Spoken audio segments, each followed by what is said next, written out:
Good morning boys. এখন আমরা gate bulb topic নিয়ে ডিসকাশন করব। তো গেট বাল্বটা কি একটু শর্টে আমি একটু ডিসকাশন করছি। গেট বাল্ব হচ্ছে এক ধরনের গেট, মানে পাইপলাইনের অফ অন করার জন্য গেট বাল্ব ইউজ করে থাকে। যেমন পাইপলাইনের এক ধরনের ফিটিংস। তাহলে দেখা যাক এখানে অলরেডি দেওয়া আছে। তো গেট বাল্বটা কি? A gate valve is generally used to completely shut off fluid flow in the fully open position, provide flow in a pipeline. মানে পাইপলাইনের শাট অফ করার জন্য বা শাট অন করার জন্য এক ধরনের ফিটিংস প্রোভাইড করা হয়। তো এটাই গেট বাল্বস। তো গেট বাল্বসের মধ্যে এখানে দেখা যাচ্ছে পার্টস, অনেক ধরনের পার্টস নেম আছে। এখানে পার্ট পার্ট করে আমরা ডিসকাশন করছি। তো এখানে ফার্স্ট কি এসছে? Hand wheel nut. তো নেক্সটটা কি? হ্যান্ড হুইল, ঘোরানোর জন্য কাজে লাগানো হয়। এটা হুইল মানে ঘোরানোর জন্য এটা দেওয়া হয়। তো গ্লেন নাট, নিচে যে নাট ফিক্স করার জন্য, এটা পার্ট পার্ট করে দেখানো হচ্ছে। গ্লেন নাট, এরপরে স্টাফিং গ্লেন, এই গ্লেন নাটের নিচে যে দেওয়া হয়। তারপরে কি আছে? প্যাকিং, এক ধরনের গাছকেট থাকে, রাবার বা তো এটা হচ্ছে প্যাকিং। তো এরপর এটা স্পিন্ডল, একটু লম্বা রটের মতো থাকে। এটি স্পিন্ডল। আর নেক্সটটা কি? স্টাফিং বক্স, এই স্পিন্ডলের নিচে থাকে। এরপরে বোনেট, এই স্টাফিং বক্সের নিচে যে থাকে এটা বোনেট বলা হয়। তারপরে এই যে হচ্ছে এটা গেট বাল্বসের বডি। তো এই পার্টস হচ্ছে গেট বাল্বসের। তাহলে এই যে বডি অনেক ধরনের, যেমন গেট বাল্ব যে ম্যাটেরিয়ালসটা কি ম্যাটেরিয়ালস দিয়ে এটা তৈরি হয়, যেমন ডাকটাইল আয়রন, এরপরে কাস্ট আয়রনেরও হয়, স্টিলেরও হয়। তো বিভিন্ন ম্যাটেরিয়ালসে গেট বাল্ব অ্যাভেলেবল থাকে। তো এটা কাজটা কীভাবে হয়? এটা সব ফিক্স করার পরে গেট বাল্বটা সাপোজ এ সাইড দিয়ে জল ইন হয়, আসে, এ সাইড দিয়ে জল যাবে। তো এখানে ভিতরে একটা গেটের মতো থাকে। এটা অ্যান্টি ক্লকওয়াইজ ঘোরালে এই যে গেটটা খুলে যায়, উপরের দিকে যায়। তাহলে জলটা এভাবে গিয়ে এ সাইডে ফ্লো হয়ে যায়। আর ক্লকওয়াইজ করালে এখানে যে গেটটা ভিতরের, যে গেটটা আবার নিচের দিকে এসে বন্ধ হয়ে যায়। তো এভাবে ফাংশনটা এভাবে হয়। বন্ধ করে দিলে এই সাইডে আর কোনো জল ফ্লো হয় না, এখানে আটকে যায়। তো এভাবে গেট বাল্বসের ফাংশন এভাবে হয়। তো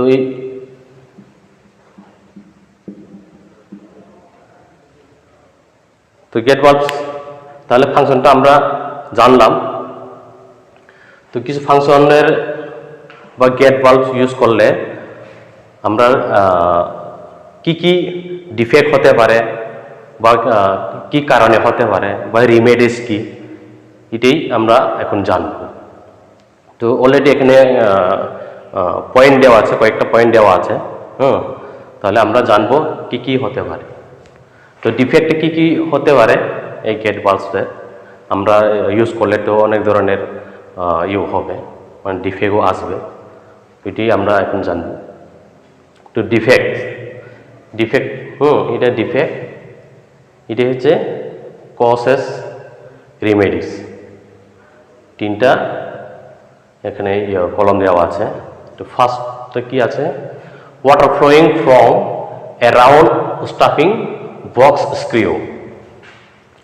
স্টাফিং বক্স মানে এখানে এই জায়গাটা যদি মানে অ্যারাউন্ড জলটা ফ্লো হয়, তাহলে কি কারণ হতে পারে এই জায়গাটা স্টাফিং বক্স স্ক্রিড, এই জায়গাটা স্টাফিং বক্সের মধ্যে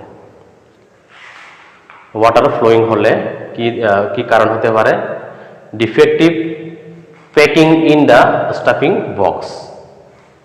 একটা এমন হতে পারে মানে এই প্যাকিং ভিতরে যে প্যাকিং আছে স্টাফিং বক্সের ভিতরে প্যাকিং আছে এটা ডিফেক্ট হয়ে গেলে বা নষ্ট হয়ে গেলে এই ধরনের জলটা এই সাইড দিয়ে বেরোতে থাকে মানে ফ্লো হতে থাকে। তাহলে এর একটা কারণ হতে পারে, আর একটা কি গ্লেন নাট লুজ। তো গ্লেন নাট লুজ মানে এই গ্লেন নাট লুজ হলেও উপর দিয়ে জল ড্রপ হতে পারে। নেক্সট পয়েন্টে কি আছে, রিমেডিস কি আছে, রিমেডিসের মধ্যে renew packing with asbestos hem and water pump Greece. মানে রিমেডিসটা কীভাবে ঠিক করা যায়, কীভাবে ঠিক করব। তো ওই প্যাকিংটা আমরা রিনিউ মানে নতুন করে দিলে তখন গিয়ে জলটা মানে ঠিক হয়ে যাবে। তো নেক্সট পয়েন্টটা কি, valve hard to turn on and off। মানে ঘোরাইতে গিয়ে ভালভ বন্ধ করতে গিয়ে টার্ন অফ বা অন করতে গিয়ে যে হার্ড হয়ে যায় মানে উইলটা একদম শক্ত হয়ে যায়, তাহলে কি হতে পারে, কারণটা কি হতে পারে, stuffing box packing is dry. যে স্টাফিং বক্সের মধ্যে যে প্যাকিংটা একদম মানে ড্রাই হয়ে গেলে কোনো স্মুথ থাকে না, তার জন্য টাইট হয়ে যায়। কিন্তু একটা কারণ আছে, আরেকটা কারণ কি, স্পিন্ডল ইজ বেন্ড। বা এই যে স্পিন্ডল এই যে একটু রড আছে, এটা একটু বেন্ড হয়ে গেলে তখন গিয়ে অন অফ করতে গিয়ে শক্ত হয়ে যায়। তো রিমেডিস কি আছে, renew packing or drop a little oil into the stuffing box। এই প্যাকিংয়ের ভিতরে ড্রাই হয়ে গেলে আমরা অয়েলটা কিছু অয়েল এখানে ড্রপ করে দিলে তখন স্মুথটা আসবে। স্মুথ আসলে মানে বন্ধ করতে গিয়ে বেশি শক্ত হয় না, স্মুথ হয়ে যাবে। এক ধরনের একটা পয়েন্ট কি আছে, replace the spindle is bend. মানে এই যে স্পিন্ডল বেন্ড হয়ে গেলে বাঁকা হয়ে গেলে তখন কি হবে, মানে রিপ্লেস করতে হবে, মানে নতুন স্পিন্ডল সোজা স্ট্রেট দিতে হবে, স্পিন্ডল বা সোজা করতে হবে। তো এটাই হচ্ছে রিমেডিস।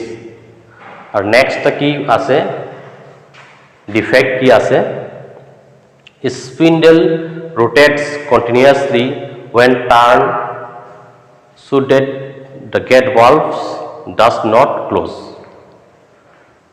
ঘোরানোর সময় বন্ধ করার বা এই যে হুইল ঘোরানোর সময় গেট ভালভটা ক্লোজ হয় না, মানে একদম বন্ধ করতে চাই তো বন্ধ হচ্ছে না, ফেসটা ভেঙে আবার ঘুরে যাচ্ছে। ওই সময় কি কারণ হতে পারে, এখানে spindle thread badly worn out. মানে স্পিন্ডলের যে থ্রেডটা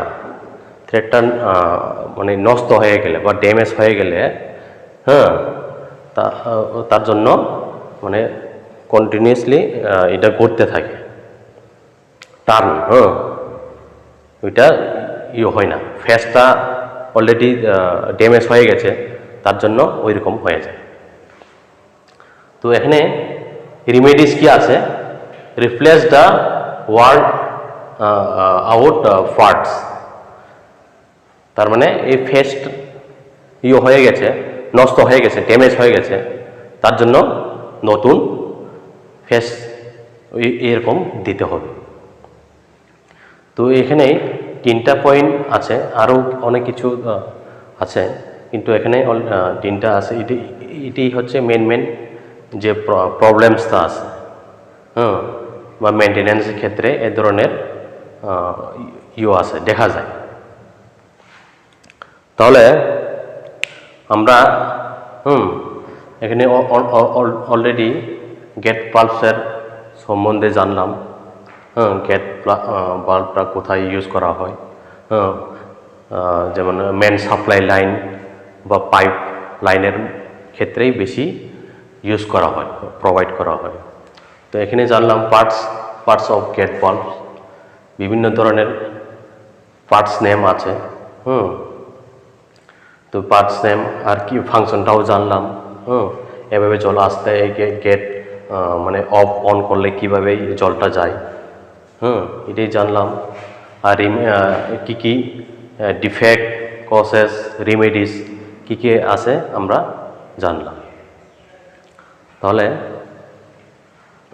কোনো কোয়েশ্চেন থাকলে কমেন্টস করতে পারে গেট পালসের সম্বন্ধে।